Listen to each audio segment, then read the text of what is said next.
ప్రభుత్వము ప్రజాప్రభుత్వ పాలనలో భర్తకు మూత్రం తాగిచ్చే దురదృష్టానికి అదృష్టానికి నోచుకున్న ఆడబిడ్డ, అదేవిధంగా కేంద్రంలో ఒక ప్రభుత్వం ఉంది, ఆ ప్రభుత్వం తరఫున దీంట్లో మాట్లాడుతున్న సోదరుడు శ్రీనివాస్. పృథ్వీరాజ్ అయితే తెలంగాణ ఉద్యమంలో ఒక హీరో, వాళ్ళ తరానికి ముందు తరంలో వాళ్ళ నాన్న కూడా ఒక హీరో.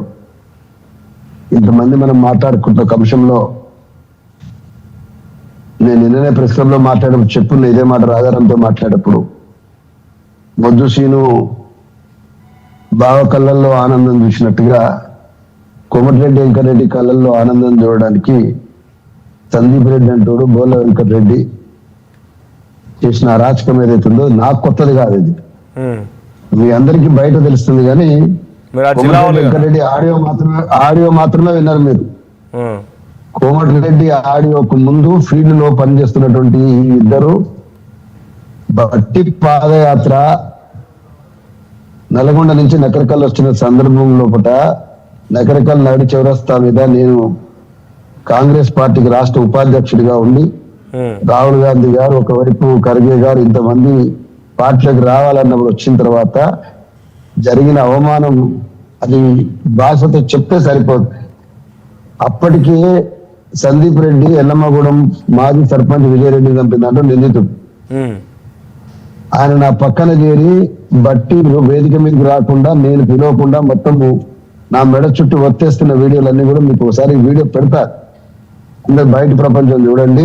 అంటే కోమటిరెడ్డి డైరెక్షన్ లోనే బట్టిని వేదిక మీదకి రాకుండా మీ మెడపై కొంత ఇబ్బంది గురి చేసిండు, అంతేనా? కొంచెం ఇబ్బంది కర్మ. మీకు ఒక వీడియోస్ పంపిస్తాం మీ అందరికి మధ్యలో 3 రోజులు చూస్తాం. ఇట్లాంటి పెద్ద మనకు ఆలోచన ఉండదు కాబట్టి దాచిపెట్టుకోలేదు, కానీ చాలా అపురూపమైన వీడియో. బావమ్మడి వెంకటరెడ్డి గారి కళ్ళల్లో ఆనందం చూడదలుచుకున్నటువంటి సందీప్ రెడ్డి కళ్ళల్లో ఆనందం మంచి చెప్తుంటాడు కూడా చూడాలి కదా. అందుకోసము చూపెడతా, అది కూడా చూపెడతా. ఇట్లా ఆడియో ఎట్లయితే వచ్చింది అది కూడా చూపెడతా. అలాంటి ఎంత బాధగా ఉంటుందంటే పృథ్వీకైనా అలాంటి వాళ్ళకైనా ఎంత సంఘర్షణతో తెలంగాణ ఉద్యమంలో పాల్గొన్నాము, ఎన్ని ఉద్యమాల నేపథ్యం ఉండి ఇవాళ తెలంగాణ గ్రామాల్లో ఎంత భావదారిద్ర్యం ఉంది, ఎంత బానిసత్వం ఉంది, ఎంత అహంకారం చెలరేగుతున్నది. అది భాషలలో చెప్పేది కాదు. ఏం జరుగుతుందో మీరు అందరు గమనిస్తా ఉన్నారు. ఇప్పటిదాకా ఇది ఒక ఎట్లాంటి ప్రభుత్వం అవుతుంది? ఈ ప్రభుత్వం రాగానే 1 సెకండ్ బాబు తలుపు పెట్టండి రా, రైట్ 1 సెకండ్.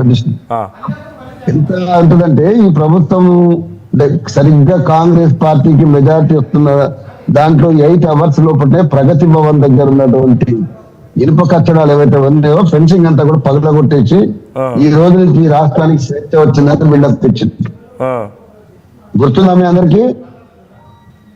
హలో చెప్పండి వినిపిస్తోంది సోదరా, వినిపిస్తోంది, మాట్లాడండి. నేనేమంటున్నా, ఇనుప కంచెలు కూలుస్తున్నారు అని చెప్పేసి వాళ్ళ ఛానల్ చాలా గొప్పగా ప్రచారం చేసింది కదా. ఇవాళ ఏ ఇనుప కంచె దేన్ని రక్షిస్తుంది? ఇవాళ నేను అడుగుతా ఉన్నా, ఎల్లమ్మగూడెంలో నేను అడుగుతా ఉన్నా. అంటే ఇంత ప్రొటెక్షన్ ఎందుకు నేరస్తులు? బంధువులు అవుతారా? అంటే మీరు అక్కడ స్థానిక జిల్లాలో ఉన్నటువంటి నాయకుడు, మీరు తెలంగాణ ఉద్యమకారుడు, తెలంగాణ రాష్ట్రం అంతా తిరిగినా కూడా అదే జిల్లాకు సంబంధించిన వారు కాబట్టి వాళ్ళ బంధువులు అవుతారా? అంటే అంత దగ్గరగా బట్టి లాంటి వ్యక్తిని కాంగ్రెస్ పార్టీలో చాలా వెంకటరెడ్డి బంధువు అవసరం లేదు. ఆయన సామాజిక సమీకరణలు, ఆయన మైండ్ సెట్ సెట్ అయ్యేటోళ్ళు ఎవరుంటారు చెప్పకుండా పొద్దున్న లేస్తే ఒక బ్యాచ్ మీరు అన్నారు కదా స్వయాన. అంటే నాకు వెంకటరెడ్డి వ్యక్తిగతంగా కదా వాళ్ళు అన్నారు కాబట్టి అంటున్నాను అనుకునేది, కానీ ఈ జిల్లాలో జరుగుతున్న పరిణామాల్లో చూస్తే ఒక పెద్ద అడ్డంకిగా ఒక రియాక్షనరీ ముఠా లెక్కన ఒక ముఠా ఇక్కడ మొత్తం ఇష్ట వేసుకోవడం అనేది కాంగ్రెస్ పార్టీలో చాలా మంది లీడర్లకు కూడా ఉన్నప్పటికీ కూడా కాంగ్రెస్ పార్టీ ఉన్న స్వేచ్ఛ అట్లాడు. కానీ బయటికి మాత్రం వాళ్ళు ఫౌండేషన్ పెడుతున్నారు, ప్రజాసేవ చేస్తున్నారు, స్కాలర్షిప్లు కడుతున్నారు, ఫోన్లు ఇస్తున్నారు, ల్యాప్టాప్లు ఇస్తున్నారు, రోడ్లు ఇస్తున్నారు, స్కూల్ కడుతున్నారు. మీకు ఏకవాక్యంలో చెప్తాను ఒకటే మాట. ఇదే స్టోరీ స్టాండర్డ్ గా రెగ్యులర్ గా ప్రతి తెలుగు సినిమాలో ఒక విలను, ఒక విదూషకుడు, ఒక తమాషా పనులు, బయట బిల్డప్, రాజకీయ నాయకుడు వేషము, ఇదే కలద్దాలు, ఇదే బాడీ లాంగ్వేజ్ తోటి 100 సినిమాలు వచ్చినాయి. దురదృష్టం ఏంటంటే సినిమాలను చూసి కొంతమంది కాపీ చేస్తారు కానీ వెంకటరెడ్డి చాలా మంది కాపీ చేయాలి సినిమాలల్లో. స్టాండర్డైజేషన్ అయిపోయింది అన్నట్టు. మనం ఏం చేయలేము. అంటే ఇప్పుడు కేవలం ఈ జిల్లాలో మాత్రమే, చాలా జిల్లాలో ఇట్లా బిల్డప్లు ఇచ్చి అంటే కార్వాన్ బండ్లో కూర్చొని రూపాయి నోట్లు బయటికి ఇసిరేసుకుంటా నిర్లక్ష్యంగా మాట్లాడము, ఇవన్నీ కూడా మీరు చూసిన పాత వీడియోలో చూసింటారు. అరే నేను లక్షల మందికి ప్రాణం పోసిండ్రా, నేను ఆయన ఏమనుకుంటారా ముక్కలు ముక్కలు చేస్తాను డైలాగ్ మీరు వినుంటే, మరి లక్షల మందికి ఈ చేతితో వైద్యం చేసిన నేను పోసిన ప్రాణం కంటే నువ్వు పోసిన పైసలు ఏవైతున్నాయో వాటితోనే ప్రాణం అనుకునేదంటే మరి ఇక్కడ లైసెన్స్ ఉన్నట్టే లెక్క కదా మందులు చంపడానికి. అంటే నేను ఏమంటున్నా, నా ఫౌండేషన్ నుంచి 1 లక్ష రూపాయలు ఇస్తే ఒక జీవితం ఇచ్చినట్టు, కాబట్టి ఇంకో జీవితానికి తీసుకునే హక్కు కూడా నాకు కొద్ది సమానం అయిపోయింది. అదే కదా ఇవాళ నడుస్తున్న చరిత్ర అంతా కూడా. అందుకోసం ఇక్కడ నేను ఎల్లమ్మగురం పరిమితమై మాట్లాడతలేదు. ఈ జిల్లాలో ఇంకొక మంత్రి కూడా ఉన్నాడు, ఆయన ముఖ్యమంత్రి కోసం పోటీ పడ్డటువంటి మనిషి, హైకమాండ్ దృష్టిలో చాలా పవర్ఫుల్ మనిషి. ఈ జిల్లాలో ఇంత సంక్రాంతిపోయే తీరులో కూడా ఒక నాయకుడు ప్రవర్తిస్తా ఉంటే ఏం చేస్తున్నామని అడుగుతా ఉన్నా. ఇంత కాంప్రమైజ్ పాలిటిక్స్, ఒక్క అధికారం నిలబెట్టుకోవడం కోసం ఒక దుష్టాంగాన్ని అక్కరానటువంటి వ్యక్తిని పనికిరాదు పక్కకు నెట్టకుండా మొత్తం ఈ కేబినెట్ ఏం పని చేస్తుందని డిమాండ్ చేయదలుచుకున్నాను. ఒక్కసారి చెరుకు సుధాకర్ మళ్ళీ వస్తాం మీ దగ్గరికి.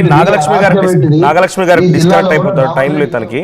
సో నాగలక్ష్మి గారు, సో ఇప్పుడు చెరుకు సుధాకర్ లాంటి వాళ్ళు, పృథ్వీరాజ్ లాంటి వాళ్ళు తెలంగాణ ఉద్యమంలో చాలా కీలకంగా పనిచేసిన వ్యక్తులే అక్కడ జరిగేటువంటి సంఘటనకు సంబంధించి సాక్షాత్కారంగా అదే జిల్లాకు సంబంధించిన ఆయన ఎంతటి ఆవేదన వెలగక్తున్నాడో చూస్తున్నాం.